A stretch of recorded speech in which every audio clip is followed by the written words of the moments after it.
चलिए हम लोग आज क्लास नाइन्थ का है और हम लोग आज पढ़ेंगे निर्देशांक ज्यामिति, जिसको बोलते हैं कोऑर्डिनेट ज्योमेट्री। ठीक है, तो यहाँ हम लोग क्वेश्चन 1 नंबर से स्टार्ट कर रहे हैं। कह रहा है कि एक्स अक्ष और वाई अक्ष के कटान बिंदु को क्या कहते हैं, गौर कीजिएगा। सबसे पहले कुछ हम बेसिक बात बताते हैं। ये इसको हम लोग एक्स अक्ष कहते हैं और ये जो ऊर्ध्वाधर लाइन है इसको हम लोग क्या कहते हैं, वाई अक्ष। क्लियर है। अब एक्स अक्ष से जो दूरी होगा इस पॉइंट और वाई अक्ष से जो दूरी होगा वो होगा हमारा वाई। तो एक्स को हम लोग क्या कहते हैं, भुज कहते हैं। एक्स को क्या कहते हैं, एक्स को कहते हैं भुज, जिसको हम लोग इंग्लिश में एब्सिसा भी बोलते हैं। ठीक है, थोड़ा इधर लिख देते हैं। एक्स को हम लोग कहते हैं भुज और इसको हम लोग बोलते हैं एब्सिसा। और वाई निर्देशांक को हम लोग जो कहते हैं इसको कोटि कहते हैं, इसको हम लोग बोलते हैं ऑर्डिनेट। क्लियर है। तो देखिए ये प्रथम चतुर्थांश कहलाता है, ये द्वितीय कहलाता है, ये तृतीय चतुर्थांश कहलाता है और ये चतुर्थी कहलाता है। इसमें दोनों एक्स वाई क्या होता है, पॉजिटिव होता है। इसमें एक्स नेगेटिव और वाई क्या होता है, पॉजिटिव। इसमें दोनों ही क्या होता है, नेगेटिव। और इसमें एक्स पॉजिटिव और वाई नेगेटिव होता है। क्लियर है। इस आधार से जिसे यहाँ कह रहा है क्वेश्चन, और एक बात, ये दोनों अक्ष का जो कटान बिंदु होता है इसको हम लोग मूल बिंदु कहते हैं। ये सब चीज़ें हम लोग पढ़ चुके हैं। जैसे यहाँ 1 नंबर हमारा कह रहा है कि एक्स अक्ष और वाई अक्ष के कटान बिंदु को कहते हैं, तो हम लोग क्या कहते हैं उसे, मूल बिंदु। जैसे एक्स अक्ष और वाई अक्ष जहाँ कटता है इसी बिंदु का नाम है मूल बिंदु। मूल बिंदु को ही हम लोग क्या कहते हैं, ऑरिजिन बोलते हैं। ठीक है। अब यहाँ कह रहा है कि एक्स अक्ष पर एक बिंदु के निर्देशांक के रूप में होता है ना। एक्स अक्ष पर एक बिंदु के निर्देशांक के रूप में होता है। देखिए एक्स अक्ष पर एक बिंदु के निर्देशांक के रूप में होता है कि एक्स अक्ष पर क्या होता है, एक्स अक्ष पर किसी भी बिंदु का निर्देशांक क्या होता है, तो हाँ वाई क्या हो जाता है, हमारा 0 हो जाता है। ठीक है, एक्स अक्ष पर। लेकिन यही बात अगर बोलते वाई अक्ष पर, जैसे क्वेश्चन नंबर 3 है, इसमें 4 ऑप्शन होगा। वाई अक्ष पर एक बिंदु के निर्देशांक के रूप में होता है, तो वाई अक्ष के बारे में बोल रहा है तो हमारा एक्स हो जाएगा 0। यानी कि वाई अक्ष पर जब भी निर्देशांक की बात करें तो एक्स हो जाएगा 0 और वाई रहेगा। और हमेशा एक्स को पहले लिखेंगे और वाई को बाद में, पहले भुज फिर कोटि को। इसी तरह से कह रहा है कि मूल बिंदु का निर्देशांक, अब गौर कीजिएगा कि जब भी मूल बिंदु का निर्देशांक होता है वो क्या होता है, हमारा 0 0 होता है। क्लियर है। तो मूल बिंदु का निर्देशांक 4 नंबर में क्या होगा, हमारा आंसर 1 नंबर होगा। कह रहा है कि एक्स अक्ष से किसी बिंदु की दूरी को कहते हैं।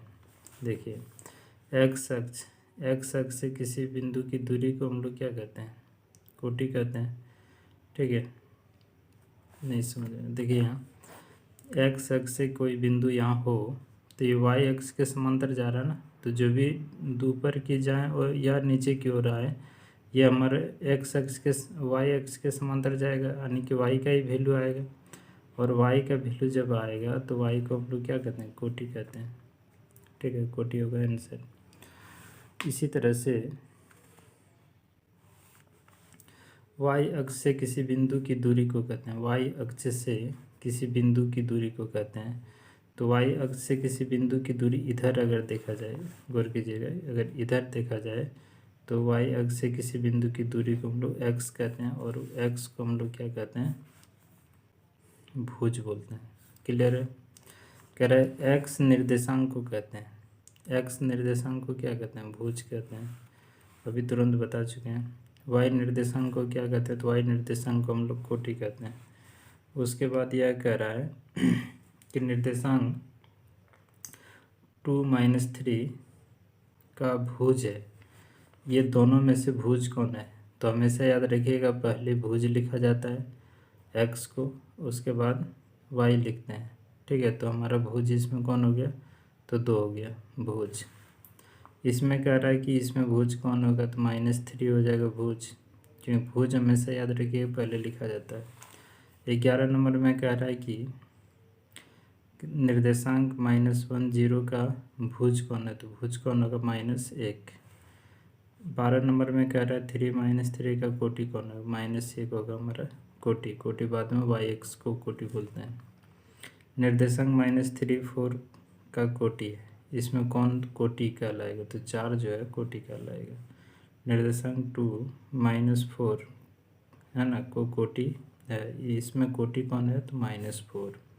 निर्देशांक 5 - 4 का कोटि कौन है, इसमें कोटि कौन है, तो हो जाएगा -4।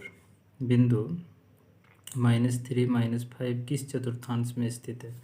अभी आप लोगों को तुरंत बताया कि चतुर्थांश याद रखिएगा, चतुर्थांश तो 4 ही होता है। इसमें दोनों ही पॉजिटिव एक्स वाई होता है, इसमें एक्स नेगेटिव और वाई क्या होता है, पॉजिटिव। इसमें दोनों ही नेगेटिव, इसमें एक्स पॉजिटिव और वाई नेगेटिव होता है। क्लियर है, तो इसके आधार से हम लोग यहाँ समझ लेंगे। जैसे कहाँ गया क्वेश्चन, ये 16 नंबर क्वेश्चन कह रहा -3 - 5 किस चतुर्थांश में स्थित है। अब ये देखिए दोनों ही माइनस है, तो दोनों ही माइनस किस चतुर्थांश में आता है, तीसरा। तो हमारे आंसर क्या होगा, तृतीय चतुर्थांश, ये 3 नंबर। कह रहा बिंदु 1 2 किस चतुर्थांश, ये दोनों ही पॉजिटिव है, एक भी पॉजिटिव और 2 भी पॉजिटिव है, तो इस किस चतुर्थांश में आएगा, प्रथम चतुर्थांश। ये किस चतुर्थांश में आएगा, चतुर्थी चतुर्थांश में आएगा। देखिए पहले प्लस फिर माइनस, तो ये इस चतुर्थांश में आ जाएगा, इसमें प्लस और माइनस होता है। इसी प्रकार से 19 नंबर कह रहा बिंदु -1 और 0 किस चतुर्थांश का किस अक्ष पर है। देखिए किस चतुर्थांश कह रहे, किस चतुर्थांश या किस अक्ष पर है। देखिए ये कोई चतुर्थांश में नहीं है, क्यों नहीं है, क्योंकि ये x का मान दे रखा है और ये y तो 0 है। अब x माइनस है तो इधर ही होगा कोई पॉइंट पे। चतुर्थांश मतलब कोई भी घर में होना चाहिए, ये किसी घर में नहीं होगा, यानी कि ये क्या होगा, x अक्ष पर होगा। ठीक है, तो ये 1 नंबर हो गया आंसर। कर बिंदु 0 4 किस चतुर्थांश या किस अक्ष पर है, तो यहाँ फिर आप देख सकते हैं कि x अब 0 कर दिया है, तो ये y ही होगा और y पॉजिटिव है तो ऊपर की ओर होगा। ठीक है, तो ये y अक्ष होगा इसमें आंसर।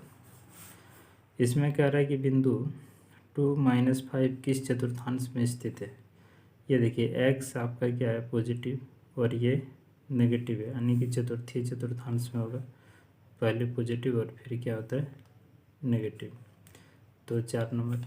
इसी तरह से यहाँ आपको ग्राफ दे रखा है, इसमें p का निर्देशांक बताना है। तो अभी तुरंत हम बताएं आप लोगों को, पहले x लिखना है, फिर क्या लिखेंगे, y को लिखेंगे।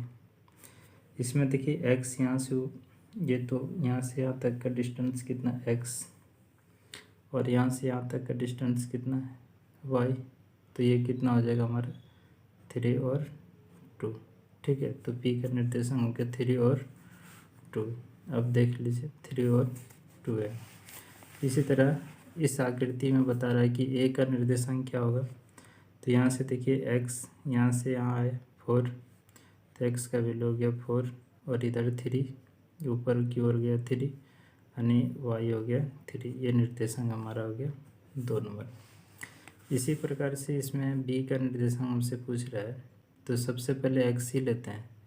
ये x यहाँ से यहाँ तक का दूरी कितना है, यदि ये 3 है तो यहाँ भी होगा कितना 3, और y ये अगर -2 तो यहाँ से यहाँ तक भी -2, तो ऑप्शन हमारा 4 नंबर हो गया। इसी तरह से 25 नंबर में क्या होगा कि c का निर्देशांक क्या है, तो यहाँ से देखिए -5 हो जाएगा इधर, और यहाँ से कितना हो गया 2, तो ये ऑप्शन हो जाएगा 1 नंबर। अब यहाँ बताना है कि 3, यहाँ पर कीजिए 3 - 1 का निर्देशांक को कौन सा बिंदु प्रदर्शित करता है। इसमें कौन सा बिंदु प्रदर्शित करता है, ए बी सी कौन है। तो हम लोग सबका निर्देशांक देख लेते हैं। ये कितना है, तो ये 3 है और ऊपर कितना गया 1 गया है। यहाँ कितना है 3 -1। आइए इधर, यहाँ से इधर कितना है -3 है और ये कितना है 1। ये भी नहीं होगा, बी भी नहीं है क्योंकि 3 और -1 है। यहाँ से कितना इधर -3 और ये कितना -1, ये भी हमारा आंसर नहीं है। आते हैं यहाँ, ये कितना x हमारा 3 और इधर कितना -1। तो ये किस चतुर्थांश में कह रहा है, ये कौन सा बिंदु है, तो डी बिंदु हमारा आंसर होगा 4 नंबर। ठीक है, क्योंकि यही तो मैच कर रहा है इसके साथ। और ये किस चतुर्थांश में, डी में है, चतुर्थांश में है और इसका नाम रख दिया है डी। तो ये हमारा आंसर है। इस तरह से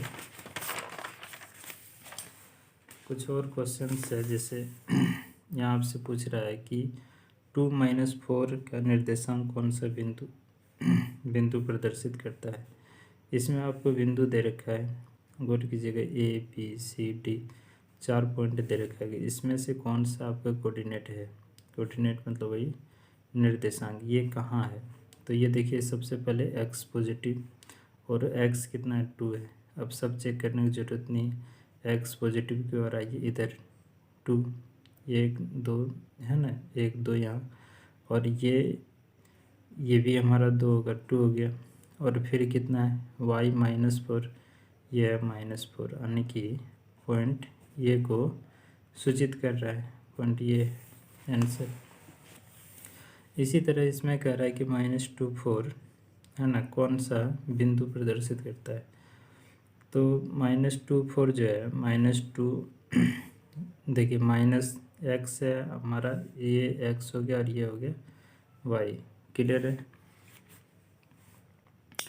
तो x हमारा माइनस में इस पर आएंगे, तो यहाँ से देख लीजिए 1, ये हो गया हमारा 2, ये पॉइंट हो गया 2, और y क्या है 4 है, y 4, ये ऊपर की ओर जाएगा, मतलब यहाँ c पॉइंट को ये प्रदर्शित करता है। ठीक है, क्योंकि यही तो -2 और 4 है, तो ये c बिंदु हो जाएगा।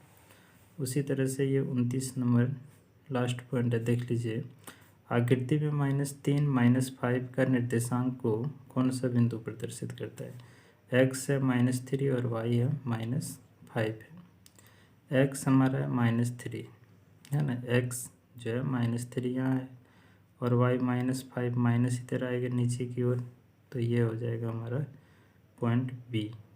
ठीक है, जो -3 और -5 है, यानी कि आंसर क्या होगा हमारा 2 नंबर होगा। क्लियर है। तो इसी तरह से